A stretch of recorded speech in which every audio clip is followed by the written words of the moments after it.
साथियों, आपका स्वागत है एग्ज़ाम अड्डा क्लासेस में। और मैं सुरेंद्र गंगवार।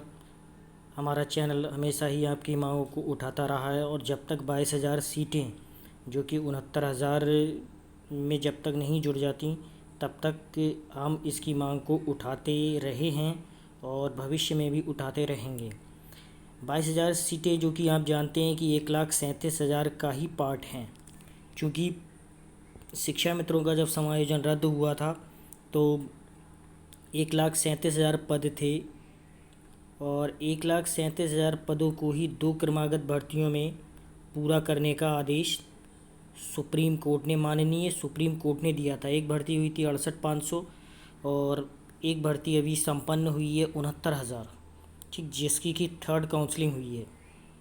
तो 2 क्रमागत भर्तियों में और हमारे जो बेसिक शिक्षा मंत्री हैं श्री सतीश द्विवेदी जी, माननीय सतीश द्विवेदी जी, उन्होंने कहा है कि 22,000 सीटें जो हैं वो कानूनी तौर पर 69,000 में नहीं जुड़ सकती। तो गाइज़, मैं आपको यहाँ बता दूँ कि जब कानूनी तौर पर 69,000 में नहीं जुड़ सकती तो वह भर्ती किस में जुड़ेंगी? आखिर जो भी भर्तियाँ आएंगी वो अलग मानक पर ही तो होंगी। क्या 68,500 के मानक पर दूसरी भर्ती निकाली जाएगी? जी नहीं। 60-65 कट ऑफ पर जब आपको उत्तीर्ण अभ्यर्थी मिल रहे हैं तो क्या आप 40-45 की कट ऑफ पर आप दूसरी भर्ती निकालेंगे? ऐसा नहीं है। तो ये भर्ती कानूनी तौर पर भी मतलब 22,000 जो सीटें हैं वो 69,000 में ही जुड़ेंगी।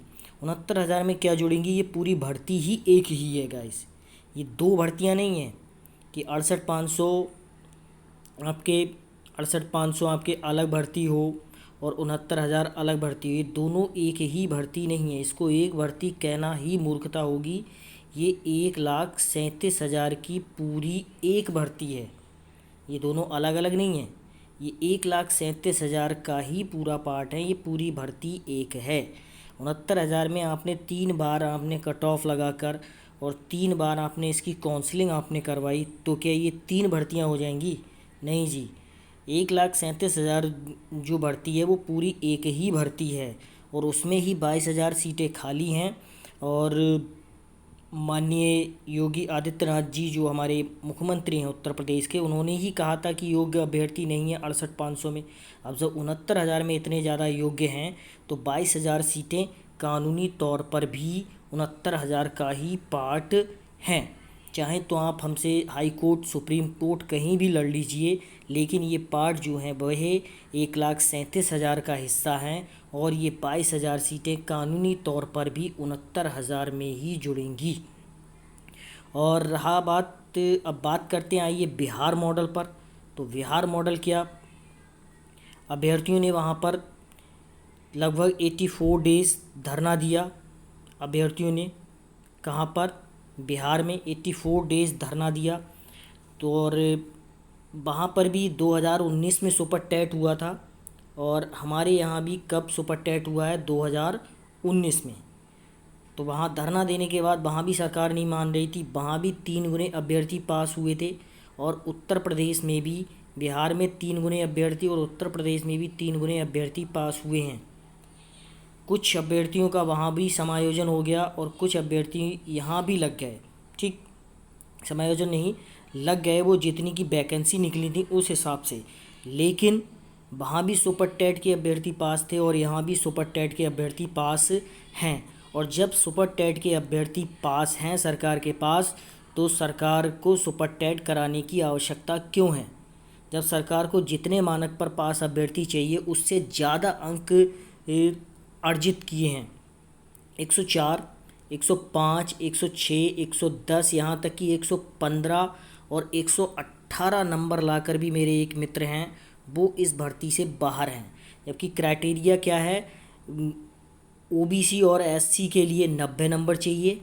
ठीक, ओबीसी और एससी के लिए कितने नंबर चाहिए? ओबीसी एससी के लिए 90 नंबर और जनरल के लिए जो क्राइटेरिया था वह 97 नंबर का क्राइटेरिया था।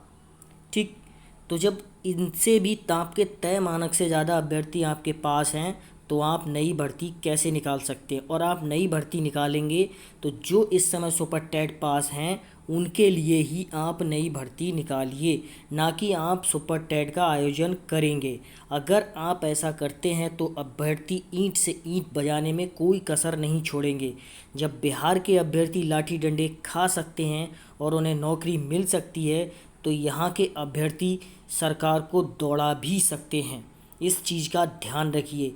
और चूंकि बिहार में तो इस समय चुनाव नहीं थे, फिर भी वहाँ के मुख्यमंत्री ने अपना फ़ायदा या नुकसान जो था वह देखा कि हमारा क्या फ़ायदा है या क्या नुकसान है।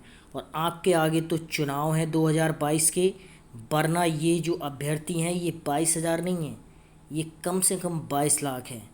क्योंकि एक एमएलए या एक विधायक आपका प्रचार करता है तो वो बहुत ज़्यादा जनता के संपर्क में आता है। वैसे भी हम भी टीचर्स हैं, हम भी अध्यापक हैं, ये लोग भी अध्यापक हैं, ये लोग भी टीचर्स हैं, ये भी बहुत बच्चों के संपर्क में आते हैं, बहुत गार्जियंस के संपर्क में आते हैं। तो ये 22 लाख वोट है, ये ध्यान रखना। चुनाव में आपको सबक आराम से सिखा सकते हैं। और आइए बात करते हैं लखनऊ इको गार्डन में चल रहे अनवरत धरने की। तो साथियों, ज़्यादा से ज़्यादा इको गार्डन में चल रहे अनवरत धरने में पहुँचें। आप दोनों तरफ से सरकार को घेरें। आरक्षण वाले जो भाई बहन हैं वह आरक्षण के मुद्दे पर सरकार को घेरें, ठीक। और जो भाई बहन हमारे 22,000 सीटों के लिए कार्यरत हैं, और मैं बता दूं आपको कि आरक्षण वालों का फ़ायदा भी 22,000 सीटों को जोड़ने में कहीं ना कहीं है। तो वो लोग भी 22,000 वालों का सपोर्ट करें और 22,000 वाले भी आरक्षण वालों का सपोर्ट करें। मेरे कहने का तात्पर्य है कि दोनों टीमें अगर एक हो जाएं तो जल्दी ही हम इसमें सफलता पा सकते हैं। धन्यवाद गाइस। और आगे की अपडेट्स के लिए और 22,000 सीटों के लिए और विभिन्न शिक्षक भर्तियों के लिए 69,000 की खबर के लिए हमारे चैनल को ज़रूर सब्सक्राइब करें। धन्यवाद गाइस।